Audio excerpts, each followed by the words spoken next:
Exactly. as well. And you've noted that many times.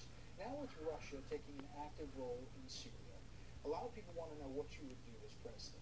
We asked people on Twitter and Facebook to write in. Yolanda Buford writes in, how do you feel about Putin, Russia, replacing the U.S. as leadership role in the Middle East? What would you do? Well, I think the first thing we need to know is how we got here, and then the second thing we need to know is what is important to do so we don't get into a situation that we can't get out of. During the Cold War, we had many altercations with Russia and the Soviet Union at a time where the tension was much greater and much more potentially dangerous. What I think is reckless and irresponsible of some of my colleagues who on the presidential stage is to say, oh, we're not going to talk to Putin. Well, having no relations or communicate with Putin is exactly the wrong thing to do. Others have now been saying we need to be prepared to use force against Russia. And it's like, my goodness, we avoided that for 70 years in the Cold War. I don't think that's a good idea. And then others are saying, well, we need to draw a red line. We need to have a no-fly zone. Well, that's also a recipe for disaster, for either an accidental or a purposeful shooting down by one country or the other. I think we have to look at how we got here. How did we get here? We used to have Saddam Hussein, a tyrant who opposed Iran. He's gone now. Iran is stronger. Iran is now allied with Iraq. Who gave flyover permission for Russia to go into Syria?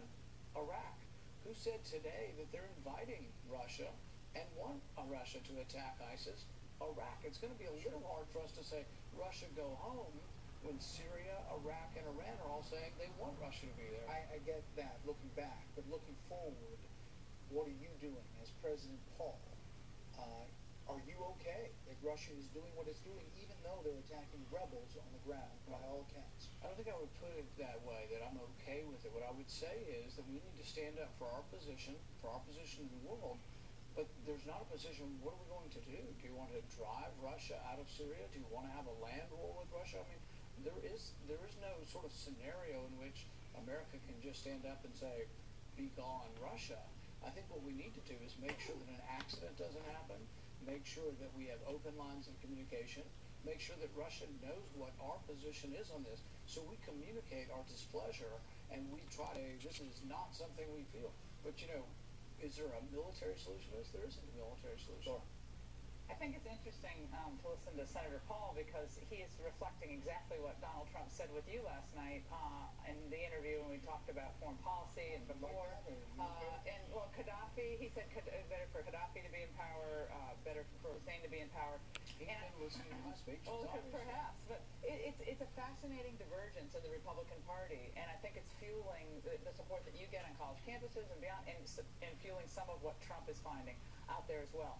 People want America to be strong, but they also like the idea of a humble foreign policy that's a smart foreign policy, which is what George W. Bush campaigned on until 9/11 happened. But it's a complicated scenario, right? Because we obviously don't want Russia to become the #1 power broker in the Middle East. Yet America doesn't have an appetite to go full. It's also why we do have to look backwards as well as looking forward. You have to learn from the past, and when you look at the past, if there's one clear thing in the Middle East to learn, it's that every time we've toppled a secular dictator, every time we've gotten rid of one of the iron fists, we've gotten chaos, the rise of radical Islam, and it turns out the unintended consequences were worse than maybe the situation was before. Well, I'm still not sure what you would do about Putin and Russia, but let's go to the Pentagon budget. It's $600 billion right now. Do you know that it is short?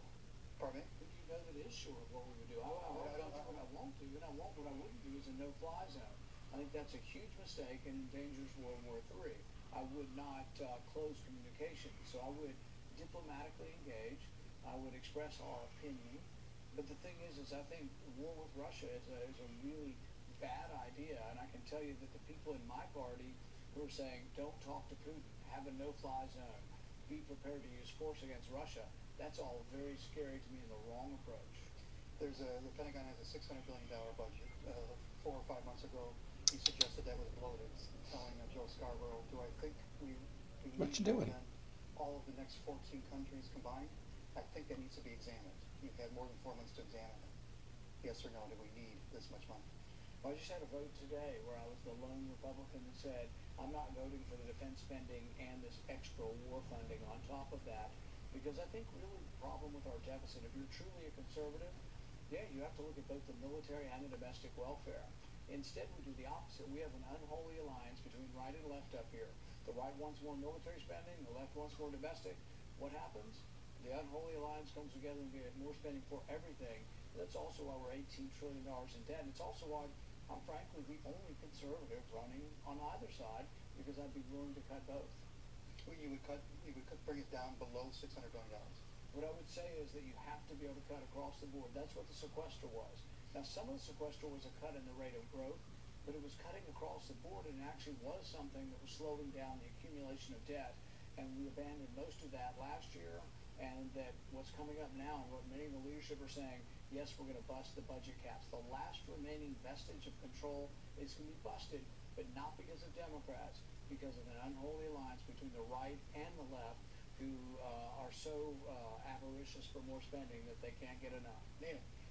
Senator, going back to your position on Syria and your overall sense of foreign policy, there's a compelling argument to be made that the reason Russia felt licensed to go into Syria is because we didn't stand up to Putin over the Ukraine, that we didn't arm Ukrainian rebels, which raises the question, what is the difference between being non-interventionist and weak global leadership by the U.S. that eventually puts the U.S. at risk?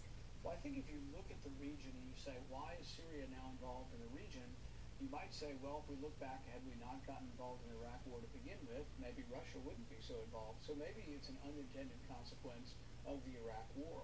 In the Ukraine, there was no real military solution to removing Crimea, removing the Russians from Crimea. There was no real military solution that anyone, even from the farthest right wing of our party, was proposing to do as far as pushing them out of Ukraine. As far as arming Ukraine with self-defense, I actually favor that. Back with domestic policy questions for Senator Paul.